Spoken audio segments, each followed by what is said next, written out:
ये है भाग 11, शीर्षक है आशीषित। हमारी सीरीज में मसीह में हमारी पहचान, हम मसीह में कौन हैं, इसे सुनकर आशीष पाइए।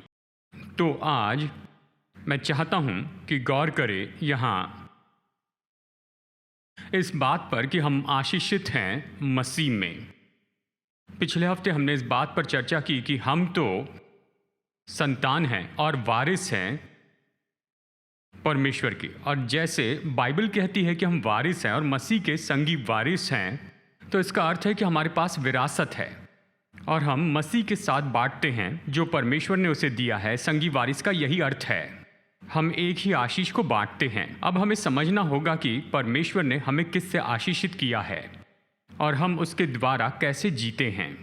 आज अभी यहाँ पर इस थोड़े समय में ऐसी बहुत सी बातें हैं जो आप पाएंगे वचन में कि परमेश्वर ने उससे हमें आशीषित किया, और हम उसे देखेंगे, उसकी सूची बनाएंगे और हम उसे निश्चय ही सरमन नोट्स में देख सकते हैं और आगे जाकर इसकी एक किताब बनाएंगे ताकि आप इस पूरी सीरीज़ का अध्ययन करें, इस पूरे संदेश का अध्ययन करें।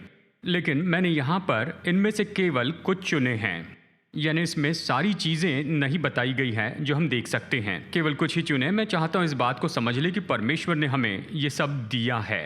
तो आइए शुरू करते हैं यहाँ पर इफिसियों अध्याय 1 से वचन 11 और 12। इफिसियों 1, 11 और 12। मैं चाहता हूँ कि आप समझ ले कि परमेश्वर ने ये हमें दे दिया है, ये विरासत। तो आइए एक साथ ज़ोर से इन वचनों को पढ़ते हैं। वचन पढ़ना अच्छा है, तो आइए पढ़ते हैं। इफिसियों 1, 11 और 12 स्क्रीन पर ये आएगा। उसी में जिसमें हम भी उसी की मनसा से, जो अपनी इच्छा के मत के अनुसार सब कुछ करता है, पहले से ठहराए जाकर मिरास बने, कि हम जिन्होंने पहले से मसीह पर आशा रखी थी उसकी महिमा की स्तुति के कारण हो। ये कहता है कि महिमा की स्तुति के कारण हो उसमें, और यही तो हम देख रहे हैं नए नियम से। ये वाक्य मसीह में हमारे साथ क्या हुआ है, मसीह में, उसमें क्या हुआ। बाइबल कहती है कि हमें दी गई है, भूतकाल है, हमने एक मिरास प्राप्त कर ली है। ये कहता है कि मसीह में परमेश्वर ने आपको दी है एक विरासत, ये आपकी है और इस कारण उसने ये हमें दी है। ये कहता है कि हम उसकी महिमा की स्तुति के कारण हो। इसका मतलब परमेश्वर को महिमा मिलेगी जैसे आप और मैं अपनी विरासत खोज निकालते हैं और उसमें चलते हैं। आमीन। तो हमारा ये कहने का कोई अर्थ नहीं कि हमारी एक विरासत है और मुझे पता नहीं वो क्या है। अगर हम विरासत नहीं जानते हैं तो कोई अर्थ ही नहीं, और हमारा ये कहने में कोई अर्थ नहीं कि मुझे पता है कि मेरी एक विरासत है पर मैं नहीं जानता कि कैसे उसे ले और उसका उपयोग करें, कोई अर्थ नहीं। लेकिन जब आप और मैं समझते हैं परमेश्वर ने मुझे ये दिया है, उसमें परमेश्वर ने मुझे एक विरासत दे दी है, और अगर मैं अपनी विरासत में चलूंगा तो निश्चय ये तो उसकी महिमा की स्तुति के लिए होगा, या उससे ही महिमा देगा। तो मुझे हर कोशिश करनी है कि मसीह में अपनी विरासत खोज निकालूं और फिर उसमें चलते जाऊं इस पृथ्वी पर। अब देखिए, हम ये समझते हैं कि इस विरासत के कुछ भाग का हम इस जीवन में यहाँ पर आनंद उठाएंगे, और अवश्य इस विरासत का एक भाग है इस जीवन के बाद में, लेकिन कम से कम उस विरासत का हम आनंद उठाएं जो परमेश्वर चाहते हैं कि हम उसमें अभी चलें। आमीन। तो हम यही तो करना चाहते हैं। अब दूसरी बात मैं चाहता हूं कि आप समझ लें कि परमेश्वर ने हमें इस योग्य बनाया है कि उस विरासत का आनंद उठाए। मतलब, तो अभी देखिए, आपको और मुझे ऐसा कुछ नहीं करना है कि हम उससे कमाएं या उसे लेने की कोशिश करें। देखिए, ये तो ऐसे है जो परमेश्वर ने आपको पहले दे दी है। अब देखिए, यहाँ पर आपसे और मुझसे कोई भी मांग नहीं की गई है कि हम उस विरासत के योग्य बने। देखिए, कुलुसियों अध्याय 1 वचन 12, आइए से एक साथ में पढ़ते हैं। और पिता का धन्यवाद करते रहो जिसने हमें इस योग्य बनाया कि ज्योति में पवित्र लोगों के साथ मिरास में सहभागी हो। तो परमेश्वर ने आपको योग्य बनाया। अपना हाथ उठाकर मेरे साथ में कहिए, परमेश्वर ने मुझे योग्य बनाया कि सहभागी हो जाऊं, कि आनंद उठाऊं, मिरास के मेरे भाग का आनंद उठाऊं जो उसने अपने लोगों के लिए रखी। आमीन। परमेश्वर ने आपको योग्य बनाया है। आप योग्य बनाए गए हैं, मतलब आप फिट हैं। कि विरासत के अपने भाग का आनंद उठाएं। बहुत से लोग खुद के बारे में सोचते हैं कि हम अयोग्य हैं, अनफिट हैं, हम तो अयोग्य हैं। कई बार हम अपने आप को योग्य नहीं ठहराते, कहते हैं जानते हैं परमेश्वर उस व्यक्ति को आशीष देंगे, वो व्यक्ति तो सच में आत्मिक है और वो व्यक्ति तो बहुत प्रार्थना करने वाले हैं, तो वो व्यक्ति मिरास का आनंद उठा सकता है, परमेश्वर उसे आशीष देंगे या उसे देंगे। लेकिन मुझे नहीं लगता है। पर यहां बाइबल कहती है धन्यवाद दें उसे, परमेश्वर को, क्योंकि उसने हमें योग्य बनाया है कि सहभागी हो उन पवित्र लोगों की मिरास में, उसकी ज्योति में। आप योग्य बनाए गए। ये आपके भीतर चले जाए। जैसे मैं इसे बार बार दोहराता हूं, चाहता हूं कि आप इसे ले लेके आप योग्य बने हैं। कभी भी न सोचे कि आप ऐसे व्यक्ति हैं जो योग्य नहीं हैं, अनफिट है, अयोग्य है, कि परमेश्वर के आशीष में नहीं चल सकते हैं। ये बाइबल, परमेश्वर का लिखित वचन कहता है कि आप तो योग्य बनाए गए हैं कि आप इस विरासत के भागी हो जाएं जो उसने अपने लोगों के लिए रखी। देखिए, हर एक जो आशीष है, आप योग्य बनाए गए हैं कि भागी हो। कभी ये मत सोचिए कि वो व्यक्ति इसके लायक है पर मैं नहीं। खुद के बारे में इस तरह से मत सोचिए, वचन के अनुसार सोचिए। वचन कहता है कि आप योग्य बनाए गए हैं कि इस विरासत में भागी हो जाए। आप देखिए, अवश्य ही ऐसा कुछ है जो हमें करना जरूरी होता है। देखिए, हमने पिछले रविवार इसके बारे में बताया है। जब आप इसे स्वाभाविक रूप में सोचते हैं, यानी स्वाभाविक में कोई, यानी खास करके माता पिता अपने बच्चों के लिए विरासत छोड़कर जाते हैं, वो इसे इसलिए छोड़कर जाते हैं क्योंकि वो उनके बच्चे हैं। बेटे बेटी, बेटे और बेटियां, वो मेरी संतान है, मैं इन्हें उनके लिए छोड़ जाता हूं। और पिछले रविवार हमने कहा कि आप तो परमेश्वर के बेटे और बेटियां हैं और परमेश्वर ने आपको योग्य बनाया बस इसलिए कि आप उसके बेटे और बेटियां हैं। आप योग्य बने कि उसकी विरासत को ले लें। लेकिन देखिए, इसी समय में अगर आपको कुछ करना पड़े कि इसे ले ले, कि इसे अपना बनाएं और उसमें चले, आपको जानना होगा कि आपकी विरासत क्या है और उसमें कैसे चले।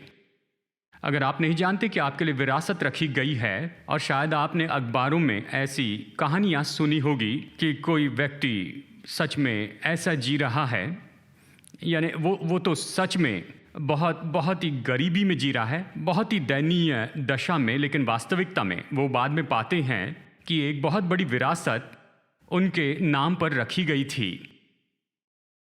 लेकिन उसे वो खोज निकालने के पहले वो तो बहुत ही मुश्किल परिस्थिति में जी रहे थे, और ज़रूरी नहीं था कि वो इस तरह से जिए, क्योंकि उनके लिए बड़ी विरासत रखी गई थी। और इसलिए हमें खोज निकालना है परमेश्वर ने हमें कौन सी विरासत दी है, उसका आनंद उठाने के लिए क्या चाहते हैं कि मैं करूं। और इसलिए प्रेरितों के काम 20:32, आइए इसे पढ़ते हैं। प्रेरितों के काम 20:32 में ये प्रेरित पौलुस इफिसुस के अगुओं से कहता है, और वो इसे कहता है, आइए इसे पढ़ते हैं। और अब भाइयों, मैं तुम्हें परमेश्वर को और उसके अनुग्रह के वचन को सौंप देता हूँ, जो तुम्हारी उन्नति कर सकता है और सब पवित्र किए गए लोगों में साझी करके मिरास दे सकता है। तो यहाँ पर प्रेरित पौलुस कहता है, भाइयों, मैं तुम्हें सौंपता हूँ परमेश्वर को और उसके वचन को, और वचन इस योग्य है कि तुम्हें उन्नति दे और तुम्हें ये विरासत दे।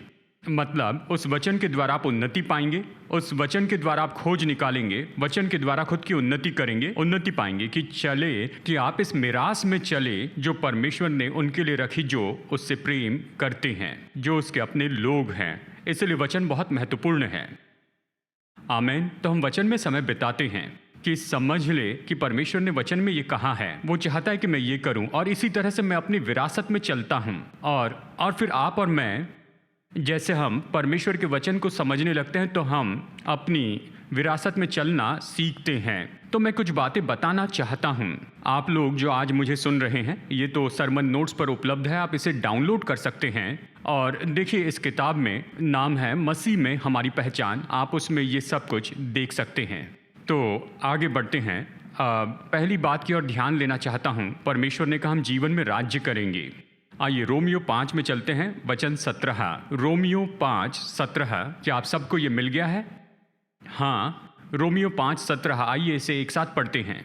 तो आइए इसे एक साथ पढ़ते हैं। क्योंकि जब एक मनुष्य के अपराध के कारण मृत्यु ने उस एक ही के द्वारा राज्य किया, तो जो लोग अनुग्रह और धर्म रूपी वरदान बहुतायत से पाते हैं, वे एक मनुष्य के अर्थात यीशु मसीह के द्वारा अवश्य ही अनंत जीवन में राज्य करेंगे। अब रोमियो अध्याय 5, यहाँ तक कि रोमियो की किताब तो बहुत ही अद्भुत है। रोमियो अध्याय पहचान में प्रेरित पौलुस सच्चाई बताता है। पहचान के बारे में कुछ रविवार पहले हमने इसका अध्ययन किया। पहचान की इस सच्चाई का सार तो बस यही है, जो एक मनुष्य के साथ होता है वो बहुतों पर असर डालता है। एक मनुष्य आदम ने पाप किया और आदम के उस पाप के कारण तो पूरी मानव जाति पूरी तरह वश में आ गई पाप, शैतान और मृत्यु के। मतलब पाप और मृत्यु के बीच में जो भी है उसके नीचे लाए गए, और इसमें है रोग, बीमारी, गरीबी और बाकी सब। परमेश्वर ने ये सब नहीं बनाए थे, ये पाप के कारण आए और इसका परिणाम मृत्यु हुआ। तो देखिए, एक मनुष्य के पाप के कारण, आदम के पाप से पूरी मानव जाति तो नीचे वश में ला ली गई पाप के, शैतान के और मृत्यु के। अब पहले देखिए, आदम तो बस पहला व्यक्ति था, वो तो असली मनुष्य नहीं था। बाइबल कहती है वो दर्शाने वाला था असली मनुष्य तो वो दूसरा मनुष्य था, अंतिम आदम, जो कि यीशु मसीह है। और इस दूसरे मनुष्य के द्वारा, यानी अंतिम आदम जो यीशु मसीह हैं, बाइबल कहती है परमेश्वर ने हमें मुफ्त का वरदान, उद्धार दे दिया, बहुतायत का अनुग्रह दिया और धार्मिकता का वरदान दिया। तो दाहिना हाथ उठाकर मेरे साथ कहिए, यीशु के द्वारा मैं पाता हूं परमेश्वर का मुफ्त का वरदान, अनंत जीवन का, बहुतायत के अनुग्रह का और धार्मिकता का वरदान। एक और बार कहते हैं ताकि विश्वास कर सकें। प्रभु यीशु के द्वारा मैंने प्राप्त किया है परमेश्वर का मुफ्त का वरदान, अनंत जीवन का, बहुतायत के अनुग्रह का और धार्मिकता के वरदान का। अब ये आपके साथ क्या करता है? बाइबल कहती है वचन 17 में, और जो बहुतायत के अनुग्रह को प्राप्त करते हैं और धर्म रूपी वरदान पाते हैं, उनके साथ में क्या होगा? वो अपने जीवन में राज्य करेंगे। आदम ने हमें गुलाम बनाया, उसके वश में कर दिया। यीशु ने परमेश्वर का बहुतायत का अनुग्रह और धार्मिकता का वरदान हम पर लाया। कहता है उसके कारण तुम राज्य करोगे। कब? स्वर्ग में जाने पर नहीं, तो कहां राज्य करेंगे? इस जीवन में आप राज्य करेंगे। इसका क्या मतलब है? इसका मतलब है आदम ने हमें जिसके भी वश में कर दिया था, मसीह हमें उसके ऊपर अधिकार और राज्य देते हैं। क्या आप समझ गए? आदम ने हमें जिसके भी वश में कर दिया था, यीशु हमें उसके ऊपर रखते हैं। यही तो छुटकारा है। वो इसीलिए आए कि पतन को फेर दे। तो आप अपने जीवन में राज्य करेंगे यीशु मसीह के द्वारा। आमीन। खुश नहीं हैं, सहमत नहीं लग रहे हैं। पर सच्चाई में कैसे चले? पहले उस पर विश्वास करें, तब उसमें चल सकते हैं। तो बाइबल जो कहती है उस पर विश्वास करें। बाइबल कहती है जिन्होंने बहुतायत का अनुग्रह प्राप्त किया है और धार्मिकता का वरदान, आप जीवन में राज्य करेंगे। मतलब आदम ने हमें जिसके नीचे दबा दिया, अभी आपके पास में उस पर राज्य और अधिकार है। आपके पास राज्य और अधिकार है पाप पर, शैतान पर और मृत्यु पर। हम जानते हैं हम शारीरिक रूप में मरेंगे, हम ये नहीं कहते हैं कि नहीं मरेंगे, पर जानते हैं कि यीशु मसीह हमें अनंत जीवन देंगे और हम सदा के लिए जिएंगे। उसकी चिंता मत कीजिए। पर यहाँ जीवन में पाप से लेकर मृत्यु तक सब बातों पर आपके पास अधिकार और राज्य है। तो हम जब जीवन का सामना करते हैं तो कैसे सामना करें? सामना करते हैं कहते हुए कि मैं इस पर राज्य करूंगा। हम संसार में कई चीज़ों का सामना करेंगे जो लाई गई पाप और शैतान के द्वारा, और बीमारी और रोग ये सब आएंगे क्योंकि हम इस संसार में हैं। पर उसका सामना कैसे करेंगे? आप कहेंगे कि मैं ऐसा व्यक्ति हूं जिसने बहुतायत का अनुग्रह प्राप्त किया है और धार्मिकता का वरदान पाया, तो मैं इस पर राज्य करूंगा। मैं इस पर राज्य और अधिकार में काम करते चली जाऊंगा। यही तो बाइबल कहती है। तो हमें इस तरह से सोचना चाहिए, हमें जीवन का सामना ऐसे ही करना चाहिए कि हम ऐसे व्यक्ति हैं जिसके पास में राज्य और अधिकार है उन सारी चीजों पर जिसका हम इस संसार में सामना करते हैं। आमीन। मेरे साथ कहिए, मैं जीवन में राज्य करता हूं यीशु मसीह के द्वारा।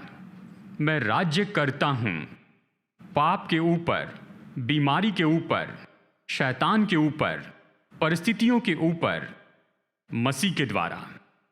हम इस तरह इसका सामना करते हैं क्योंकि आपने बहुतायत का अनुग्रह पाया है और धार्मिकता का वरदान पाया है, और यह हमें उसके ऊपर रखता है, उन सभी बातों पर जिसकी अधीनता में आदम ने लाया था। यही तो छुटकारा है जो यीशु ने दिया है। तो चलिए कहते हैं, आपके दफ्तर में आप पाते हैं कि लोग आपके विरुद्ध में हैं और वो आपके विरुद्ध काम करते हैं।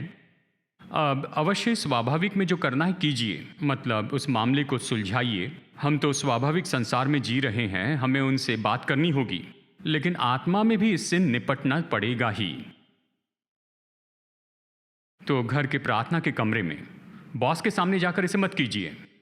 अब हमारे पास में इतनी अच्छी समझ है, घर में प्रार्थना के कमरे में कहिए, मैं अधिकार लेता हूं हर एक आत्मा पर, दुष्ट आत्मा की हर सामर्थ पर जो इस गड़बड़ी के पीछे है, जो इस बात के पीछे जो मेरे विरुद्ध में आ रही है। यीशु के नाम में मैं इन कामों को बांध देता हूं और मैं इस परिस्थिति में शांति की आज्ञा देता हूं। मैं अच्छी समझ की आज्ञा देता हूं क्योंकि बाइबल कहती है कि परमेश्वर ढाल के जैसे मुझे कृपा से घेरे रहता है। क्योंकि बाइबल कहती है कि अगर मैं परमेश्वर के सामने चलता हूं तो वो मुझे देगा। यह है नीति वचन 3:3 कि वो तो मनुष्यों के सामने मुझे आदर देगा। बहुत से वचनों का उपयोग कर सकते हैं। मैं अनुग्रह कहता हूं, शांति कहता हूं, मैं इस परिस्थिति में अच्छी समझ कहता हूं। नीति वचन 16:7 कहता है, जब किसी का चाल चलन यहोवा को भावता है तब वो उसके शत्रु का भी उससे मेल कराता है। ये तो बाइबल है। अगर आपको जीवन में राज्य करना है तो वचन लेकर उस परिस्थिति में उसका उपयोग करना है। क्या आप सुन रहे हैं? स्वाभाविक में जो करना है कीजिए। हम स्वाभाविक संसार में जीते हैं, लेकिन आप आत्मिक में भी राज्य करते चले जाएंगे, क्योंकि आप राज्य करते हैं जीवन में, इस जीवन में, क्योंकि आपने प्राप्त किया है, बहुतायत का अनुग्रह पाया और धार्मिकता का वरदान पाया है। उसे व्यर्थ जाने न दे। यीशु ने बहुत बड़ा दाम चुकाया है कि परमेश्वर का अनुग्रह आप पर और मुझ पर बहुतायत से उंडेला जाए, ताकि आप और मैं इस जीवन में राज्य करें। पाप और मृत्यु के बीच की सारी बातों पर, सब पर शैतान तो हर तरह के काम करता है, पर आप राज्य करते हैं, अधिकार करते हैं। कहिए, मैं इस पर अधिकार लेता हूं। आमीन। हम यही सभा बंद करके घर जा सकते हैं। चलिए अगले में चलते हैं। हम हर आत्मिक आशीषों से आशीषित किए गए हैं। तो आइए इसे एक साथ पढ़ते हैं। इफिसियों अध्याय 1 वचन 3। तो आइए इसे एक साथ मिलकर पढ़ते हैं। हमारे प्रभु यीशु मसीह के परमेश्वर और पिता का धन्यवाद हो कि उसने हमें मसीह में स्वर्गीय स्थानों में सब प्रकार की आत्मिक आशीष दी है। यानी स्वर्गीय स्थानों में मसीह यीशु में।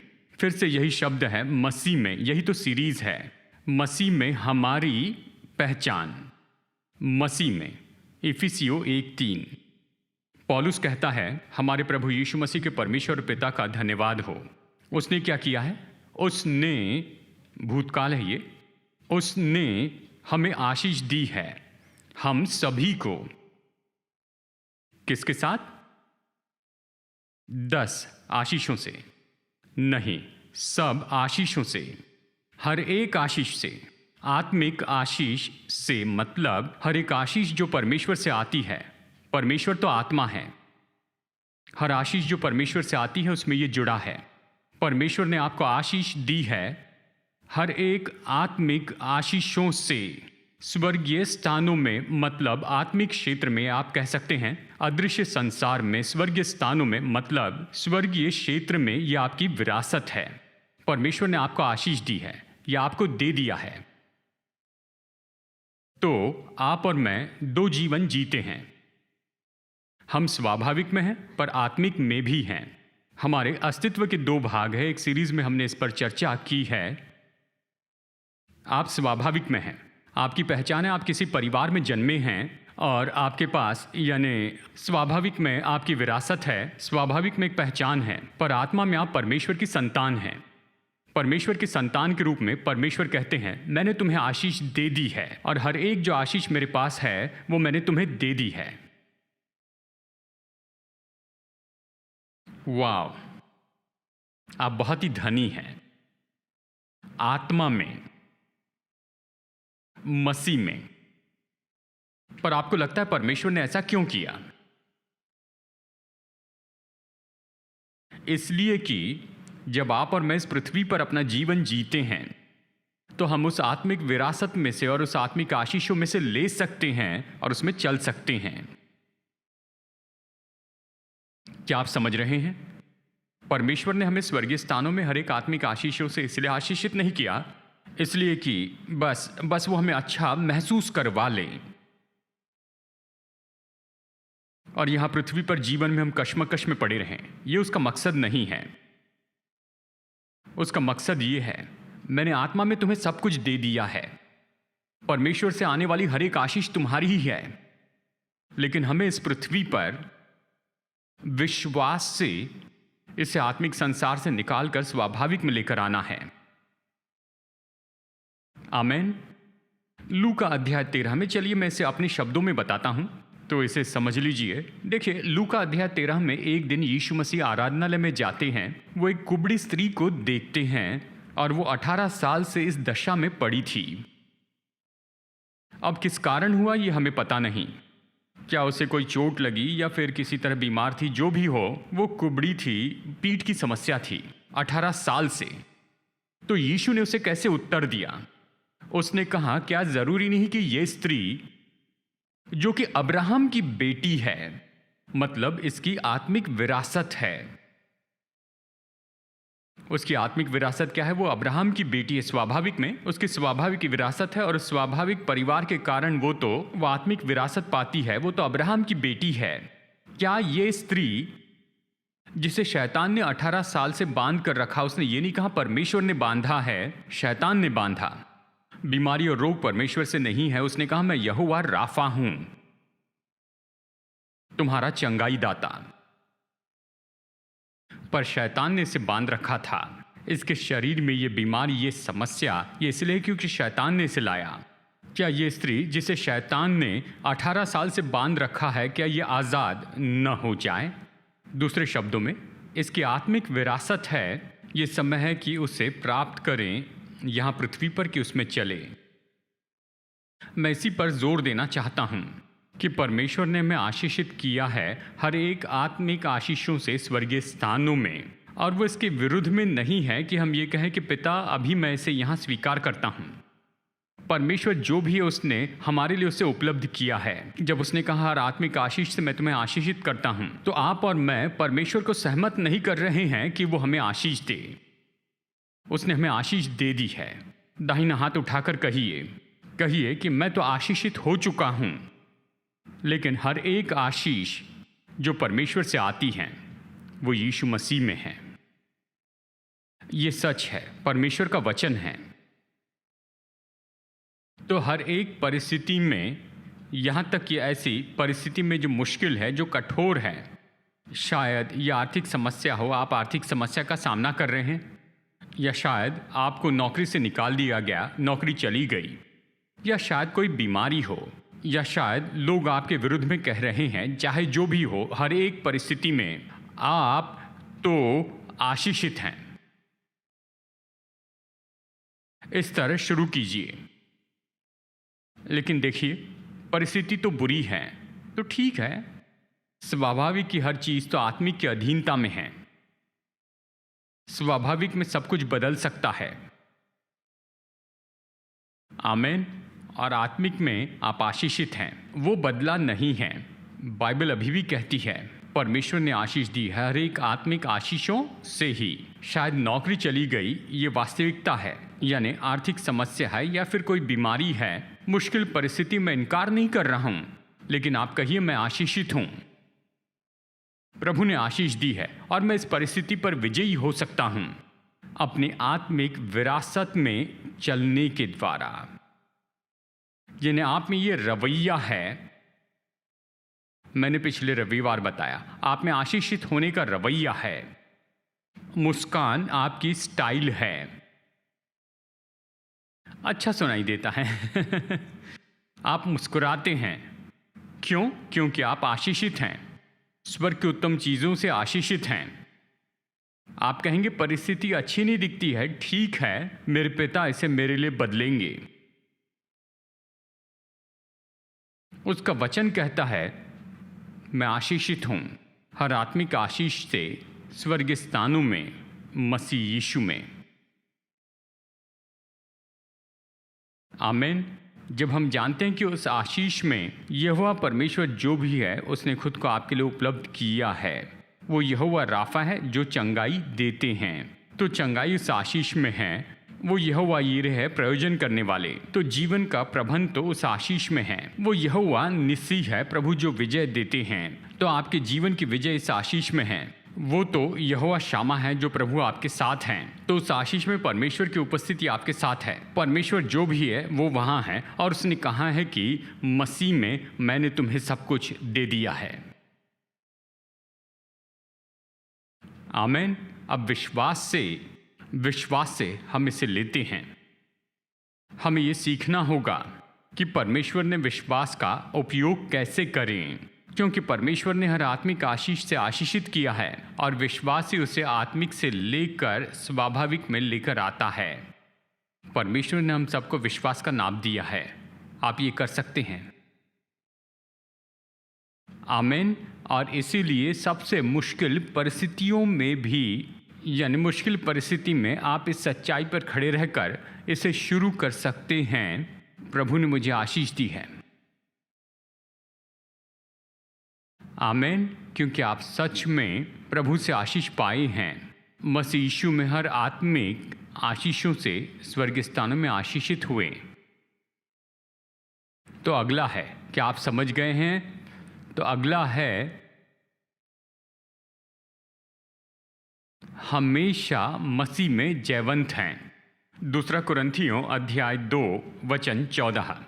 दूसरा कुरिन्थियों 2:14, आइए से एक साथ पढ़ते हैं।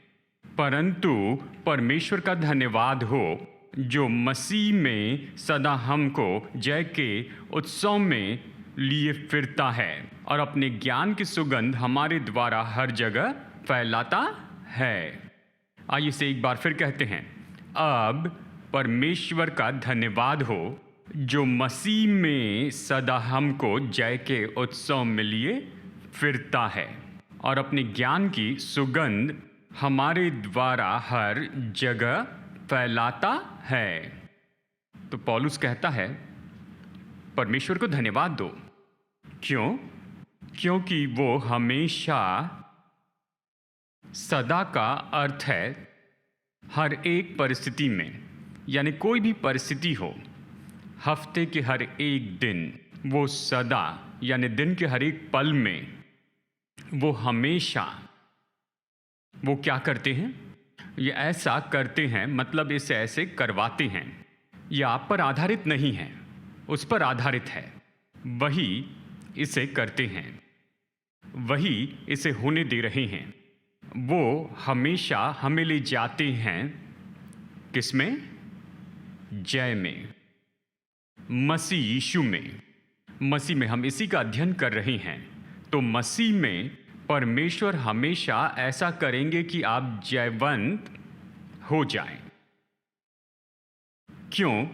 क्योंकि आपके द्वारा मसीह यीशु की वो सुंदर सुगंध है, वो फैलती जाए हर एक जगह पर। इसका मतलब इसमें आपका दफ्तर शामिल है। आमेन। देखिए, परमेश्वर हमें केवल चर्च में जयवंत नहीं बनाते हैं, उसने कहा हर एक जगह पर। इसमें आपका कॉलेज भी है, रुद्धि, आपका क्लासरूम भी, आप जहां पर भी हैं, वो ऐसा करेंगे कि आप जयवंत हो जाएंगे।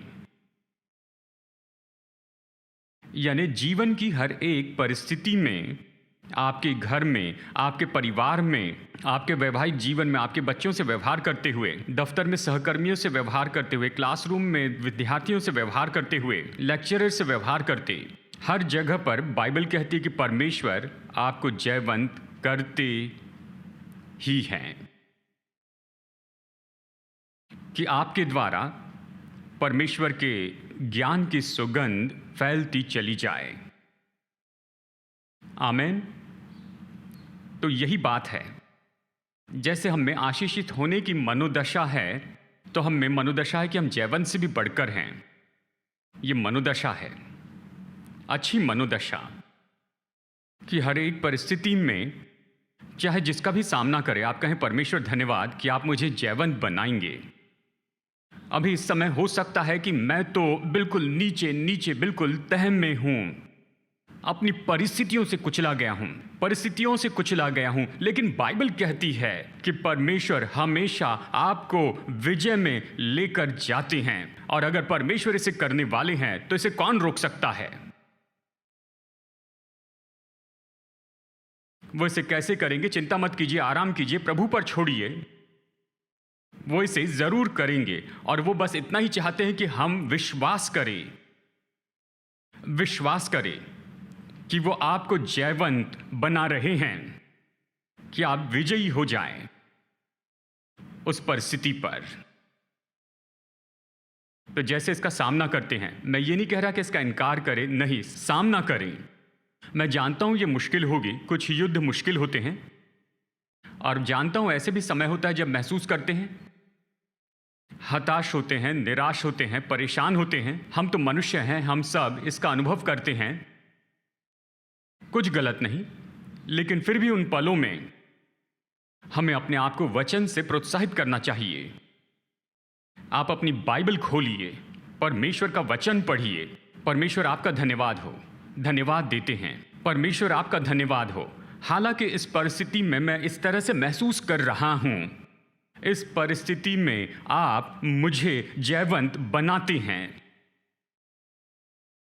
और मेरे जीवन के द्वारा मसीह यीशु के ज्ञान की सुगंध तो निश्चय ही फैलती जाएगी। कहने की हिम्मत कीजिए। आप कह सकते हैं क्योंकि ये वचन है और वचन तो सत्य है। आमीन। तो इसे करना शुरू कीजिए। ये परमेश्वर में विश्वास है, और परमेश्वर यही तो ढूंढ रहे हैं कि हम परमेश्वर में विश्वास रखें। और परमेश्वर लाखों लोगों को पार करके आपके पास में आएंगे, क्योंकि आप विश्वास के व्यक्ति हैं, आप उसके वचन में विश्वास करते।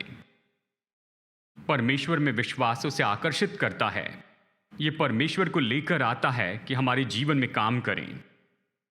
तो कहिए, परमेश्वर इस परिस्थिति में, मैं जानता हूं ये बुरी है, मैं जानता हूं ये मुश्किल है, पर आपका वचन कहता है कि आप मुझे हमेशा जयवंत बनाते हैं।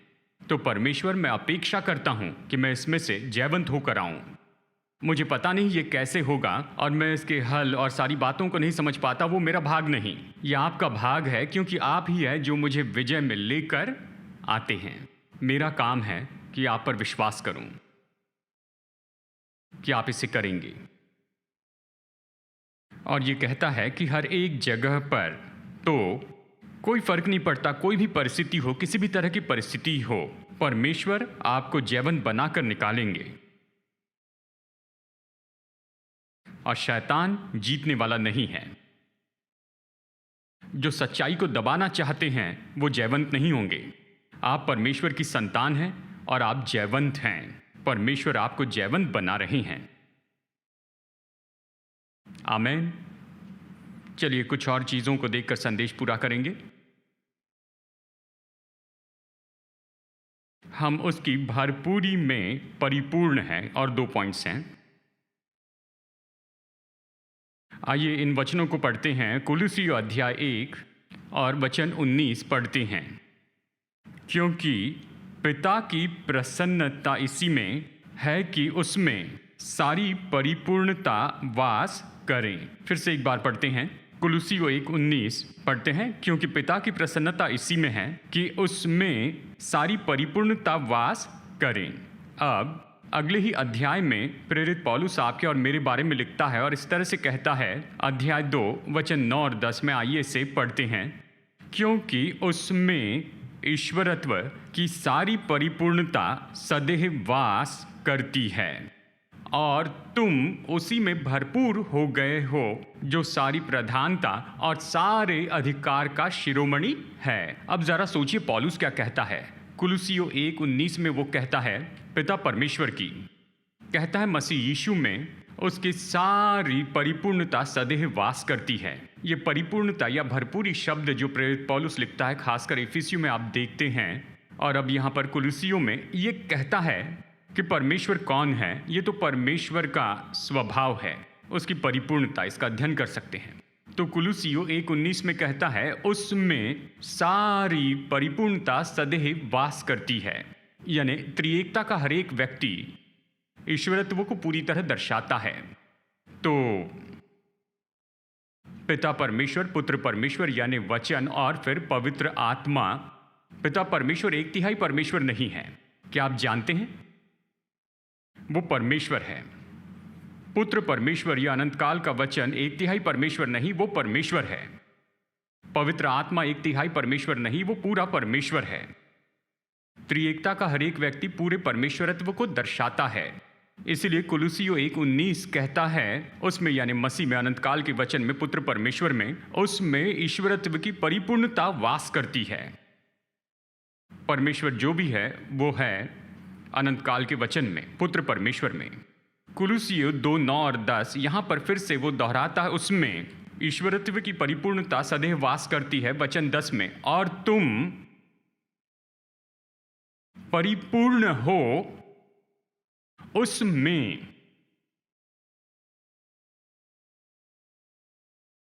इसका क्या अर्थ है?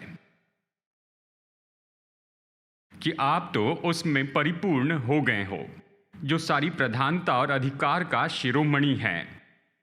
तो वो कहता है उसमें ईश्वरत्व की परिपूर्णता है। आप और मैं तो उसमें हैं, मसीह में। इसी का हम अध्ययन कर रहे हैं। और अब ये बात के कारण कि हम उसमें हैं, मसीह में हैं, हम परिपूर्ण हो गए हैं। किसमें? उसमें जो है उसके कारण। उसमें क्या है? ईश्वरत्व की परिपूर्णता।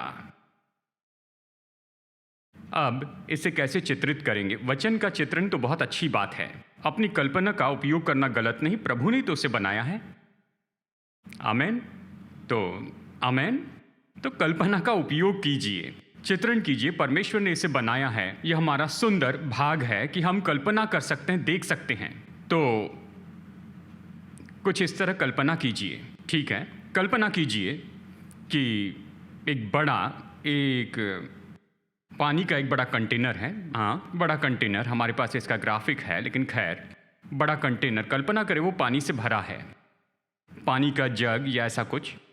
और कल्पना कीजिए कि हम बस छोटे ग्लास हैं, छोटे ग्लास, और वो खाली हैं। अब उस छोटे से ग्लास को आप पानी के भरे उस कंटेनर में डालते हैं, तो फिर क्या होता है? वो उससे भर जाता है जो कि कंटेनर में है, जो बड़े जार में है। वो यही कह रहा है, तो हम में कमी है, हम परिपूर्ण नहीं हैं। तो जिस पल हम उसमें चले जाते हैं तो हमें परिपूर्ण किया जाता है। हम किसके द्वारा परिपूर्ण किए गए? हम उससे परिपूर्ण किए गए जो उसमें हैं। परमेश्वर की भरपूरी, मतलब जो परमेश्वर में है, अब वो उपलब्ध किया गया है और वो हमें परिपूर्ण करता है, यानी आपको और मुझे। उसकी धार्मिकता हमारी धार्मिकता हो जाती है। उसकी पवित्रता हमारी पवित्रता है। समझ रहे ना? हमने इसका अध्ययन किया है। हम उसमें धर्मी हैं, उसमें परिपूर्ण हैं, उसमें शुद्ध किए गए हैं। यानी जो उसमें है वो मुझे परिपूर्ण करता है, जो उसमें है वो आपको परिपूर्ण करता है, और उस भरपूरी के द्वारा हम जीते हैं। उसका जीवन, जो परमेश्वर का जीवन है, जो परमेश्वर का ज़ोए जीवन है, वही तो अब आप में है। अनंत जीवन क्या है? ये परमेश्वर का जीवन है आप में। आमीन। यानी परमेश्वर का जीवन आप में है। यूहन्ना अध्याय 1 कहता है, ज्योति अंधकार में चमकी और अंधकार ने उसे ग्रहण न किया। उसमें जीवन था, वो जीवन मनुष्यों की ज्योति थी। अंधकार में ज्योति चमकी और अंधकार उस पर हावी नहीं हुआ। मतलब आप में उसका जीवन आपको ज्योति से भरता है और अंधकार की हर चीज को जाना पड़ता है। आमीन। जो उसमें है आपको परिपूर्ण करता है। जरा सोचिए, और आप इसमें बने रहिए। इस यात्रा में, इस प्रकाशन की गहराई में जाना बहुत ही उत्तम है कि जो उससे मैं परिपूर्ण हो जाता हूं, और उसी के कारण आप और मैं हर एक प्रधानता और अधिकार के ऊपर में राज्य करते हुए चल सकते हैं।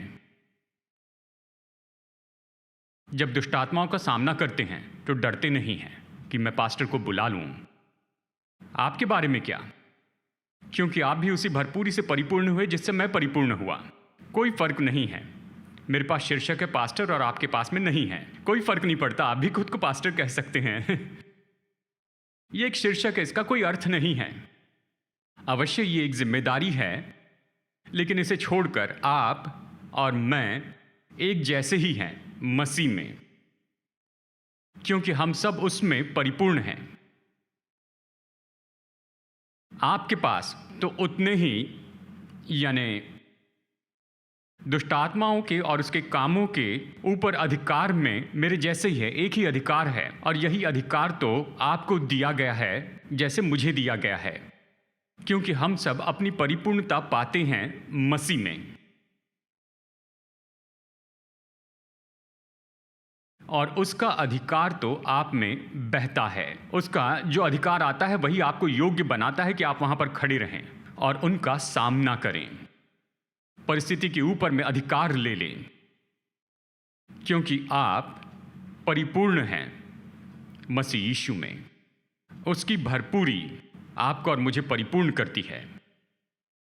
जो उसमें है वो आप में बह रहा है। उसमें चलिए। आमीन। अंतिम वचन, और ये तो अंतिम है, इसे जल्दी से देखेंगे। उसकी सारी प्रतिज्ञाओं के लिए हाँ। 2 कुरिन्थियों 1 19 और 20।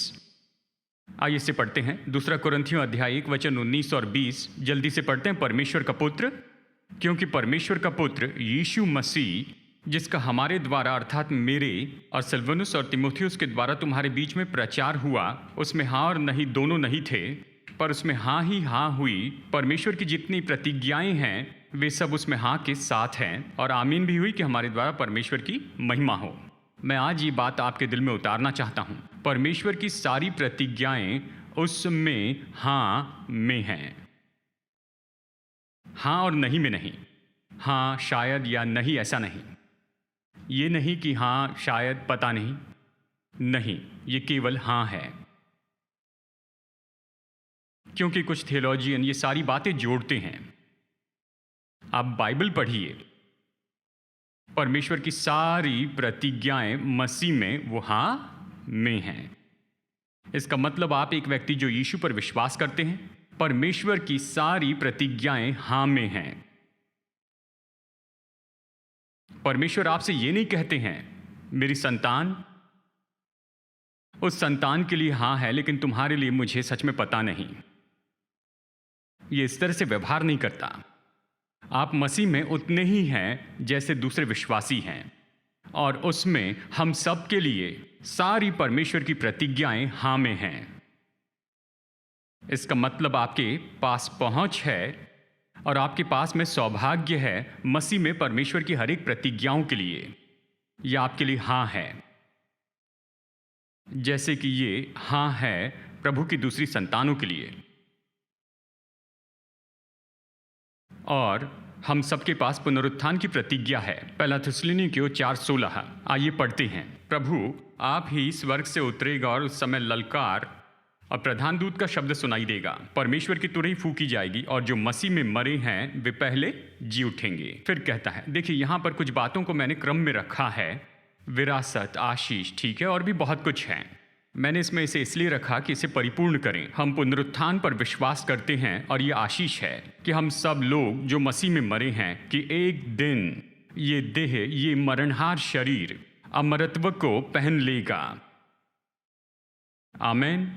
और देखिए हमारी देह बदल जाएगी। हमारे पास महिमा में देह होगी, वही देह जो यीशु मसीह के पास है जब वो मुर्दों में से जी उठे। और ये तो हमारी विरासत का भाग है जिसका हम आनंद उठाएंगे आने वाले समय में, क्योंकि प्रभु ने जो दिया है ये उसका भाग है। और ये जानना तो सच में धन्य आशा है कि जैसे हम जीवन की यात्रा में आगे बढ़ते हैं ये सब होता है, बाहरी मनुष्यत्व नाश होता है और ये बाहरी मनुष्यत्व एक दिन नाश होगा, लेकिन हमारे पास सुंदर शाश्वती है कि मसीह में जो मरे हैं वो जी उठेंगे। तो हमें क्या करना चाहिए? अंत में मसीह में जो अच्छी चीज़ें उसे पहचान ले। फिलेमोन अध्याय 1:6, एक ही अध्याय है, आइए इसे पढ़ते हैं कि विश्वास में तेरा सहभागी होना तुम्हारी सारी भलाई की पहचान में मसीह के लिए प्रभावशाली हो जो तुम में है, मसीह यीशु में। आप में जो भली चीज़ें हैं उसे पहचान ले, क्योंकि आप तो मसीह यीशु में हैं। और इसी तरह सच्ची संगति होती है। वो कहता है तुम्हारा विश्वास का बांटना प्रभावी हो। कई बार हमारी संगति तो बिना अर्थ की हो जाती है, कई बार निराशा लाने वाली। वहां जाने के पहले खुश थे, वहां से निकलने के बाद निराश हो गए। क्यों? क्योंकि बाइबल ने जो कहा वो हमने नहीं किया है। बाइबल कहती है कि तुम्हारा विश्वास का बांटना प्रभावी हो जाए। कैसे? उन सारी भली चीज़ों को पहचानने के द्वारा जो आप में हैं मसीह यीशु में। इसका मतलब ये कहने के बजाय तुम बहुत ही गरीब हो, दुखी हो, सुनो तुम आशीषित हो। ओ तुम मुश्किल में से जा रहे हो, नहीं, परमेश्वर तुम्हें मसीह में विजयी बनाएंगे। क्या होता है? विश्वास की संगति प्रभावी हो जाती है। देखिए ये इस बारे में नहीं कि मैं आप पर दया नहीं करता हूं। हाँ, मैं तो आप पर दया करता हूं, लेकिन दया से आपकी मदद नहीं होगी, विश्वास से होगी। तो मुझे क्या करना है? मुझे पहचानना है उन अच्छी चीज़ों को जो आप में हैं, क्योंकि आप मसीह में हैं। मैं सुनता हूं आपकी समस्या और कश्मकश को, और फिर मुझे शाश्वती देनी चाहिए कि आप में ऐसा कुछ है जो आपको जैवन बना सकती है। आप में ऐसा कुछ है जो आपको जैवन बनाती है। आप में ऐसा कुछ है जो प्रभु ने भरोसे के साथ आपको दिया है, आपको आशीष दी है। हर एक आत्मिक आशीषों से मुझे आपको उन आत्मिक सच्चाई के लिए जगाना होगा, और इसी तरह से हमारी संगति तो प्रभावी होती है। आप में जो भली चीज़ें हैं उसे पहचान ले मसीह यीशु में। आमीन। इस तरह हम एक दूसरे को उभारते हैं। आप इसे खुद के लिए कीजिए, भली चीज़ों को पहचाने। पिता के पास जाए, धन्यवाद पिता कि आपका वचन ये कहता है। पिता, मैं जानता हूँ मैं मुश्किलों से जा रहा हूँ, लेकिन आपका वचन कहता है कि आप हमेशा मुझे जय के उत्सव में लिए चलते हैं। मैं अपेक्षा करता हूँ कि इस परिस्थिति से जयवंत होकर निकलूँ। पिता, जानता हूँ मुझे बीमारी या रोग है, लेकिन आपका वचन कहता है यीशु के कोड़े खाने से मैं चंगा हो गया। मैं अपेक्षा करता हूँ कि मैं चंगा हो जाऊँगा इस परिस्थिति से, इस बीमारी से। पिता, आपका वचन कहता है, मैं जानता हूँ मैं इसका सामना कर रहा हूँ, लेकिन आपका वचन कहता है कि आपने मुझे हर आत्मिक आशीष से आशीषित किया है स्वर्गीय स्थानों में मसीह यीशु में, और विश्वास से मैं इसे लेना चाहता हूँ। आमीन। तो आप आशीषित हैं। परमेश्वर ने हमें आशीष दी है विरासत के द्वारा मसीह में, और हमें सीखना होगा कि हम उस विरासत में चलते जाएं और उस विरासत का आनंद उठाएं, ताकि ये उसकी महिमा की स्तुति के लिए हो। परमेश्वर को महिमा मिलेगी, उसकी स्तुति होगी, जैसे हम उस विरासत में चलते हैं जो उसने हमें दी है। हम सभा खत्म करने पर हैं। क्या आप खुश हैं कि यहाँ पर आए? आमीन। बस आप घर में आनंद के साथ में जाइए इसमें, और उसके वचन के बल में चलिए और विजय में चलिए।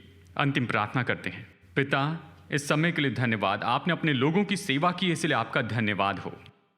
हम प्रार्थना करते हैं कि हमारे प्रभु यीशु मसीह का अनुग्रह, हमारे स्वर्गीय पिता परमेश्वर का प्रेम और उसकी पवित्र आत्मा की मधुर उपस्थिति हम सब के साथ हमेशा बनी रहें, यीशु के नाम में। आमेन आमेन। संदेश सुनने के लिए धन्यवाद। भरोसा करते हैं कि संदेश आपके लिए आशीष रहा। मुफ्त के स्रोत पाने के लिए, जिनमें है सरमन नोट्स और पब्लिकेशन, पाने के लिए विजिट करें apcwo.org पर। बैंगलोर के APC बाइबल कॉलेज की जानकारी पाने के लिए विजिट कीजिए apcbiblecollege.org पर। याद रखिए, all people's church Bangalore app download कीजिए ऐप या गूगल प्ले स्टोर से।